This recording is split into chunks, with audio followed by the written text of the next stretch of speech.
Welcome to Inside Georgia Real Estate with Deborah Morton, co-hosting today. Ashley Frasca from the traffic team and Green and Growing earlier this morning, got off the air at 9 o'clock. And I want to remind all of you, maybe some new listeners to the show today, Deborah Morton creates a clear path to real estate success, streamlining the process with data-driven technology, employing future-forward solutions, and leading a highly trained team that serves buyers, sellers, and investors. She's been a resident in Metro Atlanta since the mid-90s. And Deborah has extensive knowledge of the Atlanta and Georgia markets and recognized as a seller representative specialist and real estate negotiation expert by the National Association of Realtors, uniquely positioning her to deliver winning results. So that's what we want, winning results. And define winning. For what does that mean to you for your clients? Achieving success for our clients is the most important thing, and it looks different for everybody.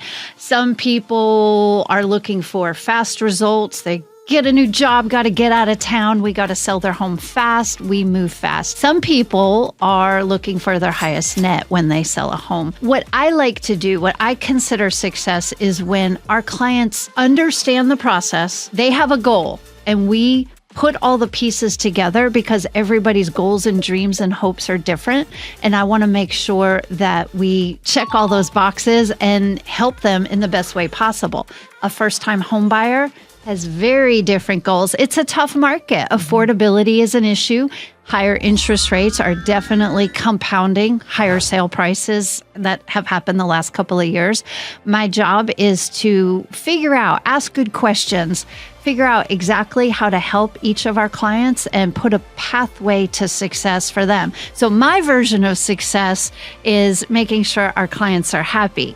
But their version of success is going to be different. Yep. Each person has a different goal. And now you mentioned higher interest rates, and we can get as little or not so much into that as you would like. But are high interest rates enough to deter people from selling a home right then and there when they thought they would? Yeah, we've seen a big damper on things since rates went up about a year ago now. And most recently, I mean, we might as well get, I know the listeners, the election, it's over. Yay. We were still selling houses, but between higher interest rates and nerves about the economy and the election, it has been a little bit stagnant leading up to it. And as we expected, since the election is over, we're starting to see more activity. Where I see it first is online. We have so much data, where the whole world is tech enabled. Real estate is no different. We have lots of access to that as a, partner with all the big third party sites. We do have a lot of data, and the uptick in online shopping, and people are looking for their home values. People are looking for homes. They're doing that. And so what happens is we have a surge in online viewers. Right. And inquiries, and then we have a surge in viewings and homes and appointments and houses sell. We're at the time of year, a lot of people they think they should wait until the spring to buy or sell a house. That's not necessarily the most beneficial thing because it gets crazy in the spring. Prices go up. There's a lot more activity. There is more inventory, but there's more buyers out there looking as well. What do you think is the mentality or maybe that misconceived notion of, well, let's wait and put the house on the market until spring? Where did that come from? From school schedules. Okay. Yeah, people with kids, they want to avoid, we talked about it a couple weeks ago with Shelley. It is kind of a common thing. Spring hits, people want to time their move based around their kids' school schedules and things like that. We also, though, have a big surge in December with people who are going to start jobs January 1st. So what the data shows, there is a seasonality to real estate. There is a lot more activity in the spring. But I can tell from my firsthand experience that there's also a lot of people who are just browsing in the spring.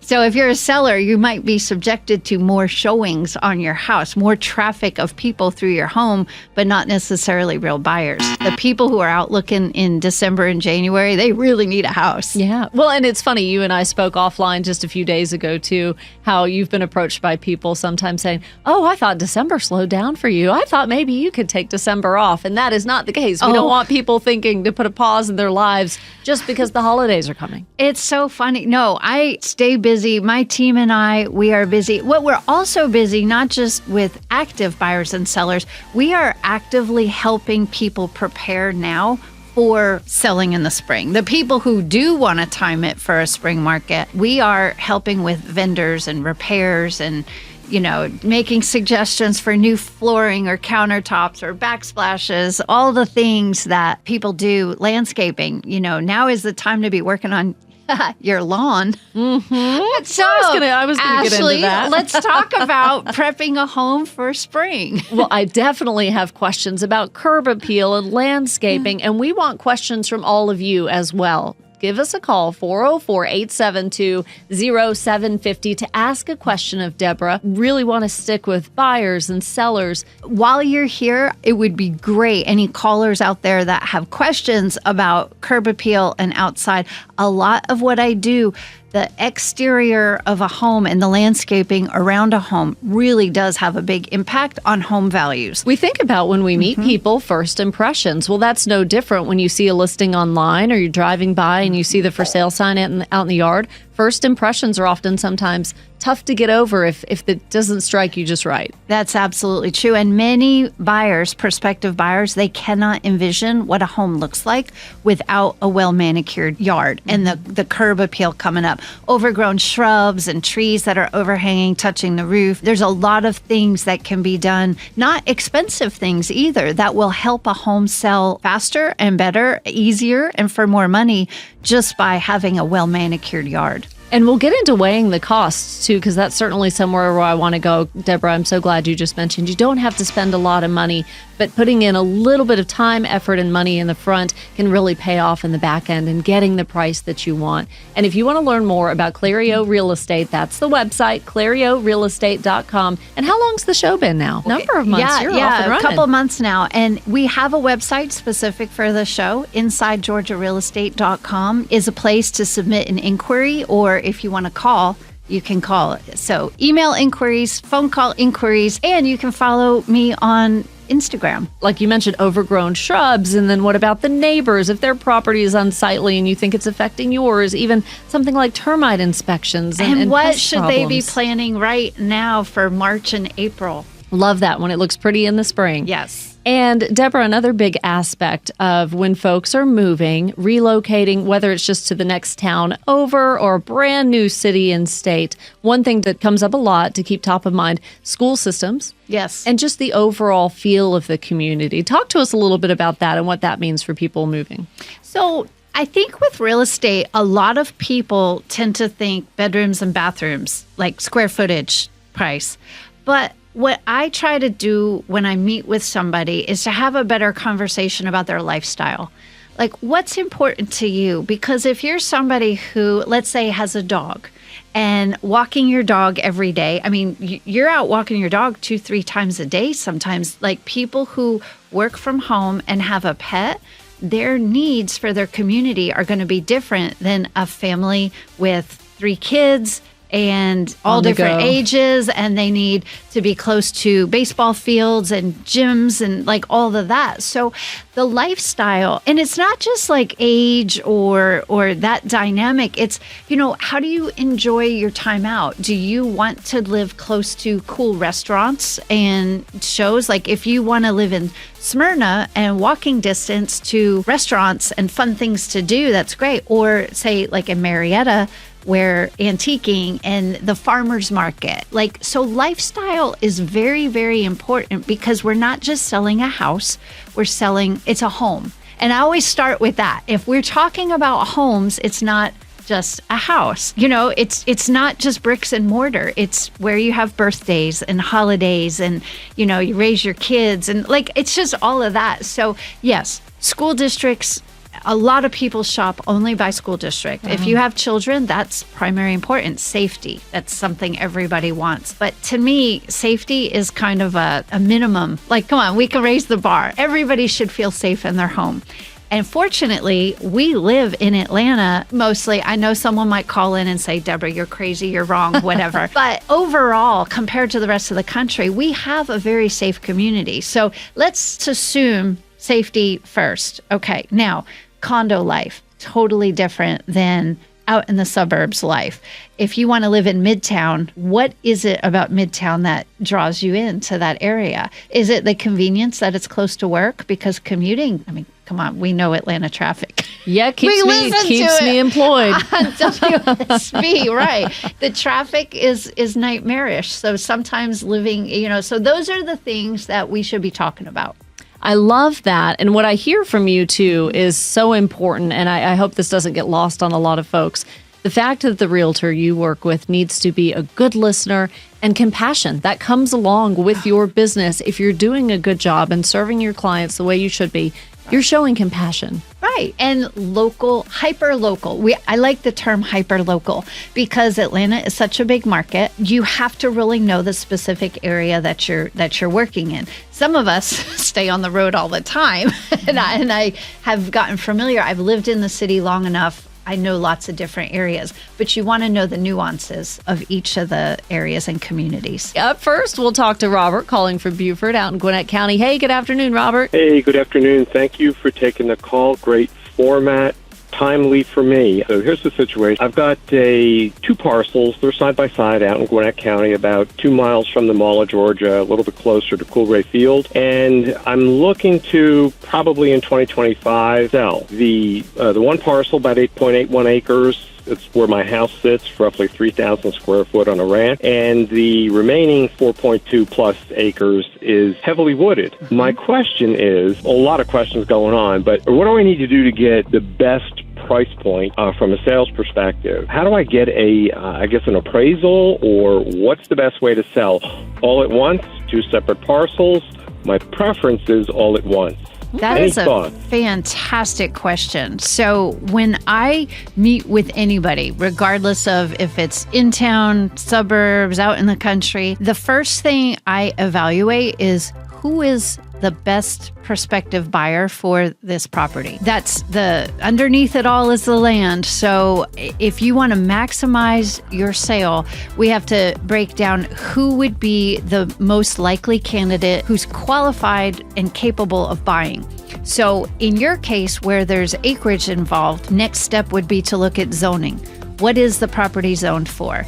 If it's zoned residential, there are going to be limits and types of sizing restrictions on the home. How many homes could be placed? Or is this a piece of property that if it could be subdivided even further, is it an ideal candidate for putting a small subdivision on when you've got acreage? For the seller to find out how it's zoned, where do they go to find that out? It's easily available on the public county records. Okay. Super easy. And any great agent is going to be able to help you determine that. Now, the next step is if you don't want to contact an agent to help you determine the sale value. If you're not ready to go there yet, you can contact an independent appraiser yourself. It is going to cost you some money to pay somebody for their time and their expertise to go out, but they will give you a value based on if you want to sell it as one big plot or if you want to separate it out. I'm happy to explore it further. No obligation. Just shoot me a message on InsideGeorgiaRealEstate.com and I can step you through what that looks like. But your first step is really to determine what's the highest and best use of the land.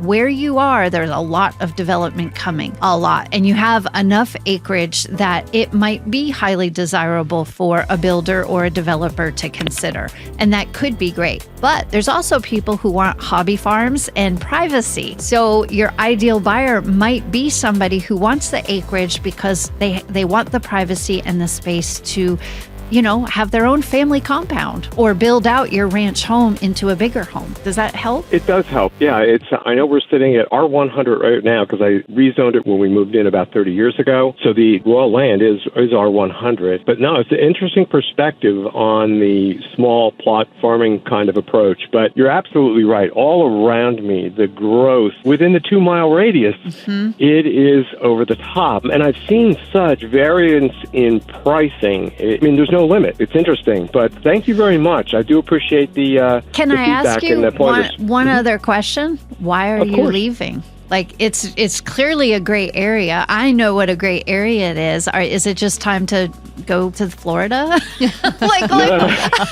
I always consider that. Like when somebody talks about selling, like, why are you going? Because sometimes, and I know this is good for my business, but sometimes after meeting with somebody and talking through what their options are, sometimes not moving is the best option and maybe making accommodations. I see that a lot with people who are maybe older and just need to have like handicap accessibility features. Downsize. Yeah, there's a reason to stay but I mean, everybody's got different goals. Well, it's interesting you just mentioned handicap. Our home is, you wouldn't be able to tell by looking at it from the outside nor from the inside, but it's fully handicap accessible. All the doors are 3.0, pocket. We built back in 93, 94, our daughter at the time, who has since passed in 98, but we built with a long-term vision in mind. So this is a unique home.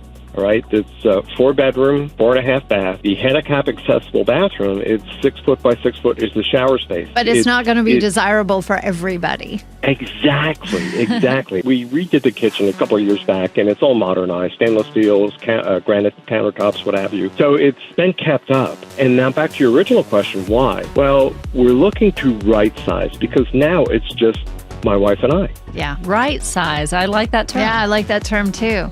Well, shoot me a message on InsideGeorgiaRealEstate.com, and I'm glad to help point you to a right direction to appraisers and local people in your area that will help you sort through your next steps. Thank you, Deborah. Great call, Robert. Up next, we'll go out to Lithonia. We'll talk to Sid. Hey, Sid, welcome to the show. Hi, good morning. Thank you for taking my call. I have a question. I'm in my 70s. My wife is in her 60s. She's disabled. And right now we live in a 2-story house. We're looking to buy a ranch so there's no steps for her. Yes. And are there any programs for first-time home buyers without a down payment? There are some really good programs in Georgia. In fact, there's more coming. So that part of this, like we've been on hold, everything, interest rates, the Fed, everybody's been on hold waiting for this election to get passed. There are good down payment assistance programs that are available. And I don't know if you were listening a couple weeks ago when we were talking about it. Because of the interest, I did put together a PDF document. It's not really a full brochure, but it's an informational package.